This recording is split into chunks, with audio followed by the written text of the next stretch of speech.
Figure it out.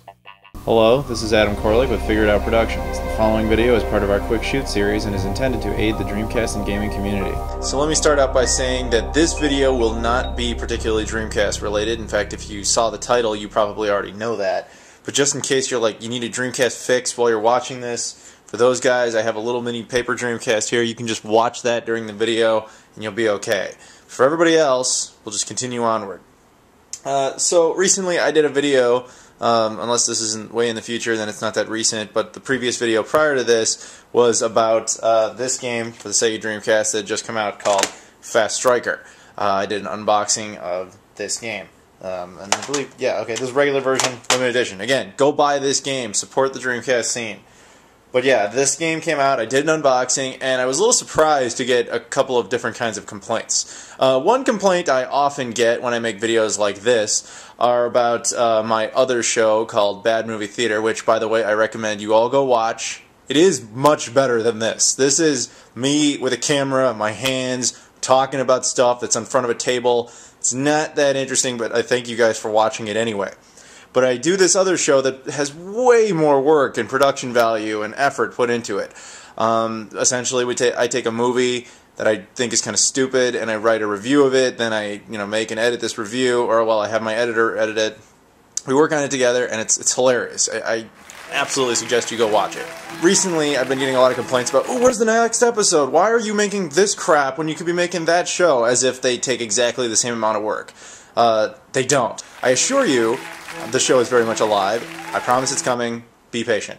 But anyway, that was one of the complaints I got. The other complaint I got was about the fact that it was on the Sega Dreamcast again. And I was like, you're not getting this. Okay, clearly, like, every one of these, with literally one exception, has been about the Sega Dreamcast in some capacity, be it all hardware or an unboxing such as this. So I typically don't really care when I get that kind of complaint, but I decided I would somewhat appease these individuals this time.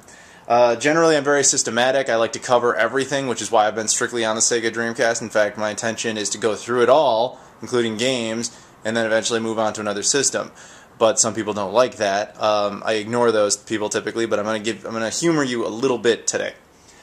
So this all starts with, well, actually, you know what? This year, I'm just going to say, this year has been a pretty good year for classic video gaming, particularly towards the end.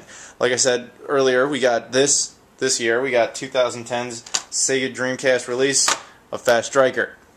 That was cool. That was good for classic gaming. Also, what was released this year, in addition to the thing up in the title that I've not shown or talked about yet, was the Super EverDrive, a Super Nintendo release. I don't know if you guys have seen this. It's pretty cool. You load an SD card up with all the ROMs for like every Super Nintendo game ever made. You put it in this flash cart, pop this in your Super Nintendo. Wow, you have every single Super Nintendo game ever made on your Super Nintendo, actual hardware.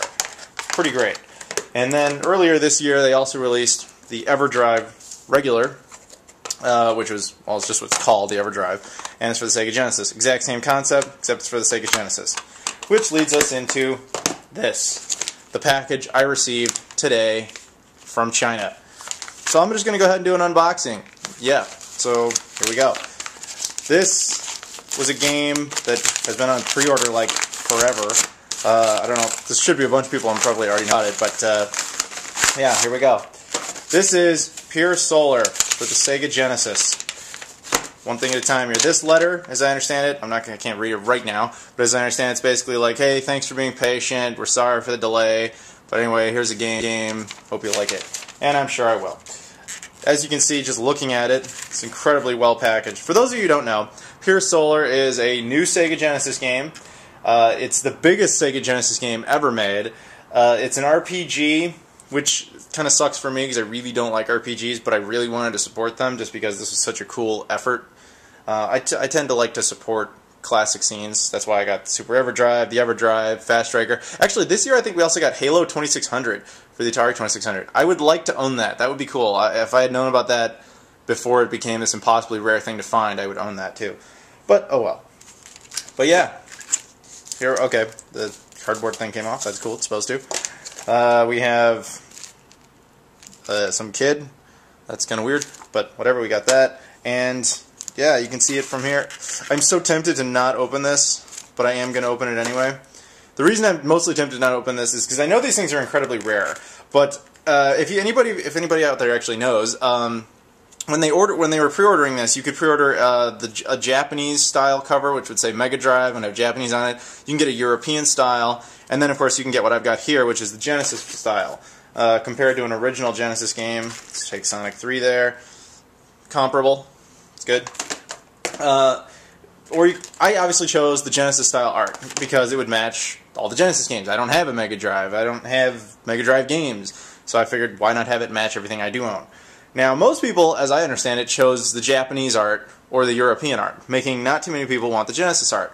So, and as I understand it, there was also only 800 copies of this thing made, which leads me to believe one of two possibilities. Either the Genesis version of this will be the least valuable of them all, because everybody went, I don't want that one. That one's stupid. Let's get the other two. They're cooler. Or it'll end up being the most valuable for the exact same reason that nobody decided to order it, and so later, down the line, everybody's like, oh, I want the Genesis one. Oh, there was like 6 made? Well, crap, I'm never going to find one. But I've got one. Either it's the most valuable of the 3, or it's the least valuable of the 3, but I don't really care because I have no intention of selling it, which is why I'm going to open it up right here. Take off this cardboard slip, and that's going away. Yeah, they even have this little slip here. Once this is torn, you know it's been opened. So if anybody out there, you're going to try to get a sealed one and that's been torn, somebody lied to you because it's been opened. But yeah, here we go. I'm just going to do it. And yep, now it's worthless. Okay. So we take this, which by the way is a nice piece of plastic. It even has their logo on it, which is pretty cool. But move that all away. Open it up here. Ah, okay, the CD. Now, again, this game is kind of unique, not only because it's the biggest game ever made for the Sega Genesis, but also because it's the first game to ever do this. It comes with a CD that is Sega CD enhanced. So what you would do is you would take a Sega CD Genesis. This is the Sega CDX, incidentally. I have like 2 of these. I've got like every version of the Sega CD or Genesis like ever made. This is just the easiest to use for the video because it's small. But what you do is you would take the CD here, which incidentally also works on CD players, so you can just listen to the music, or you can put it in your PC or Mac if you have a Mac for some reason. Okay, I don't want to get in a flame war there. I have a PC, don't have a Mac. Actually, I have a Mac for editing. You know what? Just forget I said anything about PCs versus Macs. All are fine, yay, just enjoy whatever you like. Anyway, so it'll work on either one of those, and there's enhanced content, I think like just pictures or something. I'm not really sure what else is on there. But as far as the Sega Genesis, Sega CD is concerned, you pop it in there, and what it'll do, when you put in the actual cartridge game, which is back here, it'll give it enhanced music. Now, you can use just the cartridge if you only have a Sega Genesis, but if you do have a Sega CD, it'll also give you enhanced audio, which I think is pretty cool. This is the first game to ever do that. But let's take a quick look here. I showed you that. We got some art and stuff, index, story, something about the disc, options. This is a very, very well-made release, and I can understand why this would take so long. Part of the reason is they were trying to translate it in like every language, or at least, well, not every language, but like a lot of languages, and it was hard finding people to do that. I guess the one they eventually gave up on was Japanese because it proved too difficult. Here you can see a bunch of things you're not supposed to do with the cartridge, like go fishing with it, or cook it, or fight it, or put it in a Super Nintendo. Yeah, these things you shouldn't try to do. But yeah, here it is, and let's find out which number I got. I got number 42 out of 800. Number 42. So there's 41 other dudes out there. You got to find them. You got to beat them up. Send me theirs. Or actually, don't. You know what? Just find those other 41 dudes. If you're one of those 41 dudes, prove it to me, and we'll we won't hang out or anything, but I'll kind of respect you a little. But yeah, 41 other guys. So we take the. I don't want to break the sticker. Oh, I didn't break the sticker. How awesome is that? Okay, let's take this out. And here it is. Wow, it doesn't even... Yeah, that's pretty awesome, actually. It looks like they completely made these because it has the Watermelon logo. Watermelon's the name of the company that made this. It doesn't say Sega back here. Like, let me get an actual Sega Genesis cartridge right here. See here. Compare the two. Yeah, see on the back of an original Genesis cartridge, they say Sega. I don't know. Yeah, okay, the light will help that. Here, it says... Well, it doesn't say Watermelon, but that's their logo. Yeah. So it's actually a very light cartridge, surprisingly. Even though it's the biggest one, it's actually lighter than the Sonic 3 cartridge. I'm not really sure why. But yeah, you would just pop this in your Genesis, and you could have enhanced audio with this kind of setup.